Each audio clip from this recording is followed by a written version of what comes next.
Untuk semuanya, yang hormati seluruh rekan-rekan media dan juga seluruh masyarakat Boyolali, pada kesempatan siang hari yang berbahagia ini, kami dari Dinas Kesehatan Boyolali hendak menyampaikan perkembangan kasus COVID-19 yang terkini per tanggal 16 Mei 2020, di mana sampai hari ini Dinas Kesehatan sudah melakukan pengamatan terhadap ODP sejumlah 797 orang, dan saat ini yang masih aktif dipantau sebanyak 61 orang, dan 61 orang ini masing-masing sedang menjalani isolasi mandiri. Kemudian yang kedua, ini Dinas Kesehatan juga melakukan pemantauan untuk PDP, pasien dalam pengawasan, yang saat ini sudah mengalami peningkatan, jumlahnya sebanyak 119 orang, di mana 40 orang diantaranya itu masih dalam pengawasan, baik yang masih dirawat di rumah sakit maupun juga ada beberapa yang sudah karantina mandiri. Kemudian kemarin sore menjelang malam ya, itu hari Jumat tanggal 15 Mei tahun 2020, kami menerima hasil pemeriksaan swab atas beberapa masyarakat Boyolali dari lab B2 VRP Salatiga dan juga dari lab rujukan Rumah Sakit UNS di Solo, yang hasilnya antara lain di Boyolali ini ada 4 warganya yang terkonfirmasi positif dari hasil pemeriksaan PCR. Yang pertama yaitu saudara TR. Saudara dengan inisial TR ini umurnya 46 tahun dari Kecamatan Klego. Yang bersangkutan merupakan pelaku perjalanan dari Jakarta dan saat ini sedang menjalani perawatan di salah satu rumah sakit di Salatiga. Dan kasus ini di Boyolali kita sebut sebagai kasus 016. Dan dari hasil tracking sementara sudah ditemukan 4 kontak erat dari anggota keluarga, dan pasien tersebut kebetulan belum kontak dengan banyak orang, dan bisa disimpulkan bahwa kasus ini adalah kasus transmisi luar dari Jakarta. Kemudian kasus yang kedua itu adalah saudari NK, umur 41 tahun, berasal dari Kecamatan Ngemplak. Pasien ini juga dinyatakan positif dan merupakan kontak erat dari pasien 012 yang sebelumnya sudah terkonfirmasi positif juga. Dan saat ini yang bersangkutan masih menjalani karantina mandiri di rumah dan kita sebut menjadi kasus 017. Kemudian kasus ketiga itu adalah saudari MY, umur 62 tahun, berasal dari Kecamatan Ampel. Yang bersangkutan juga merupakan kontak erat dari kasus yang sudah konfirmasi positif, yaitu kasus 011. Kasus ini menjadi kasus 018. Untuk saudari NK dan saudari MY, ini keduanya ini merupakan kontak erat dari kasus yang terkonfirmasi positif yang berasal dari klaster Goa.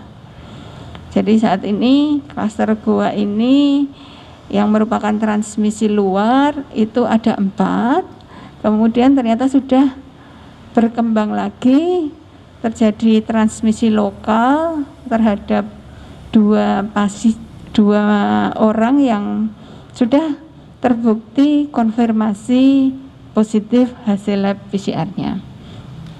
Kemudian yang keempat atau yang terakhir ini adalah saudari RM, umur 70 tahun dari Kecamatan Sawit, Ini juga merupakan kasus baru di Kecamatan Sawit yang sebelumnya belum pernah ada kasus konfirmasi COVID-19, dan yang bersangkutan ini saat ini sedang menjalani perawatan di salah satu rumah sakit swasta di Solo. Dan ini kita sebut sebagai kasus 019, dan saat ini kita sedang melakukan tracking untuk menemukan kontak erat dan mencari dari mana sumber penularannya.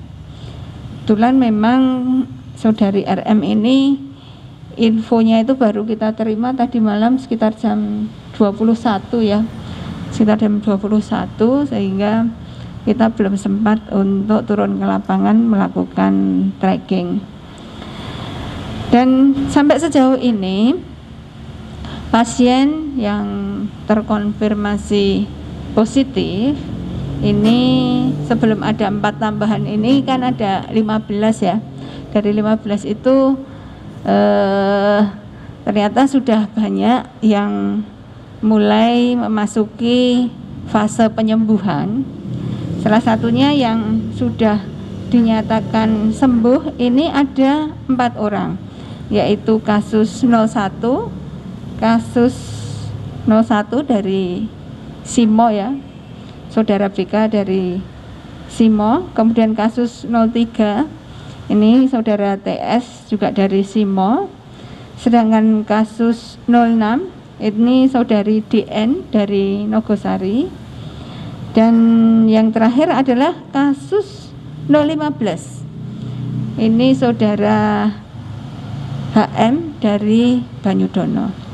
Jadi ini 4 ini hasil swab ulangnya, jadi hasil swab pada saat pemantauan kedua ini sudah dinyatakan 2 kali negatif, sehingga bisa dinyatakan sembuh.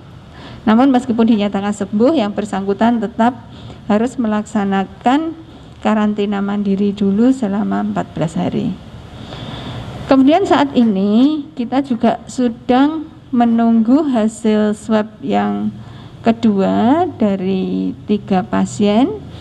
Yang hasil swab pertamanya itu sudah dinyatakan negatif, yaitu pasien dengan kode 02. 02 itu saudara JS dari Ngemplak.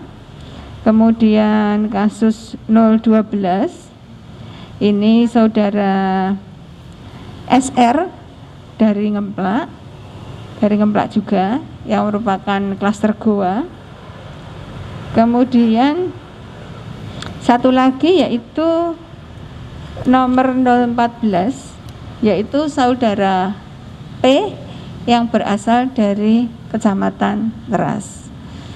Mungkin dalam waktu 1 atau 2 hari lagi, kalau hasil sampel ketiga penderita tersebut itu negatif, maka kami akan update data di website. Ada pertambahan kasus sembuh di Kabupaten Boyolali.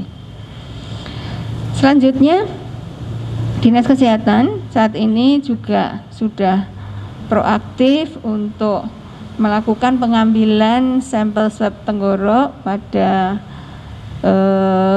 kontak erat kasus positif dan juga pada OTG yang diperkirakan menjadi sumber penularan juga. Dan saat ini sudah diambil 188 sampel. Dan dari 188 sampel tersebut yang dinyatakan positif itu ada 13 orang. Sedangkan yang 145 sampel yang lain itu dinyatakan negatif. Dan saat ini kita sedang menunggu hasil dari 30 sampel yang sudah kita kirimkan. Terkait dengan PDP yang meninggal, sampai hari ini di Boyolali sudah tercatat sebanyak 23 PDP yang meninggal dan dinyatakan negatif COVID sebanyak 13 orang, dan masih menunggu hasil pemeriksaan laboratorium 4 orang, dan belum sempat diambil sampel swabnya 6 orang. Kemudian kita juga melakukan upaya-upaya screening terhadap OTG yang merupakan kontak erat dari penderita positif COVID-19. Ini selain dilakukan swab tenggorokan, kita juga melakukan rapid test. Kemudian kita juga melakukan rapid test itu pada kelompok-kelompok berisiko, dan saat ini sudah dijaring sebanyak 435 orang, dan dari 435 orang tersebut hasilnya adalah 13 orang reaktif dan 422 lainnya non reaktif. Kemudian Dinas Kesehatan Kabupaten Boyolali bersama dengan gugus tugas Kabupaten Boyolali besok hari Senin tanggal 18 Mei tahun 2020 juga akan melaksanakan pemeriksaan screening dengan rapid test di Pasar Juwangi, karena kita perkirakan kontak erat di pasar ini belum terjaring sepenuhnya, meskipun kemarin juga sudah kita lakukan rapid test pada 13 orang tapi semuanya non reaktif, tapi kita berupaya untuk memberikan keamanan kepada seluruh masyarakat Boyolali yang ditemukan reaktif, dan kalaupun ditemukan reaktif itu bisa dideteksi secepat mungkin dan bisa ditangani dengan sebaik-baiknya. Dan untuk itu pemerintah Kabupaten Boyolali mengajak seluruh masyarakat untuk selalu menaati anjuran dari pemerintah dan tidak bosan-bosannya untuk sama-sama bergotong royong bagaimana COVID-19 ini tidak semakin bertambah jumlahnya di Kabupaten Boyolali. Saya kira upaya-upaya sudah hafal di luar kepala semuanya, hanya butuh komitmen saja, dan saya kira komitmen ini supaya terus dibangun mulai dari lingkungan terkecil, lingkungan keluarga, berkembang ke lingkungan kampung, RT, RW, kecamatan, kemudian juga sampai ke tingkat kabupaten. Terkait dengan langkah-langkah yang harus dilaksanakan, kita semua harus selalu saling mengingatkan, dan semoga upaya-upaya kita ini nanti akan bisa menekan pertambahan kasus COVID-19 di Kabupaten Boyolali. Sekaligus kita juga mendoakan kepada pasien-pasien yang saat ini sudah terkonfirmasi positif supaya juga bisa segera diberikan kesembuhan sehingga bisa kembali normal dan beraktivitas kembali seperti biasanya. Demikian saya kira yang bisa kami sampaikan untuk press release pada kesempatan hari ini. Walaupun saat ini barangkali ada beberapa kecamatan yang bertambah lagi zona merahnya, saya kira ini menjadi satu hal yang harus kita sikapi dengan pemikiran positif, dan kita untuk selalu meningkatkan kewaspadaan dan juga untuk meningkatkan mengingatkan kepada masyarakat bahwa kita belum bisa lepas dari ancaman pandemi COVID-19. Demikian yang bisa kami sampaikan. Terima kasih atas perhatiannya dan kami akhiri. Wabillahi taufiq wal hidayah. Wassalamualaikum warahmatullahi wabarakatuh.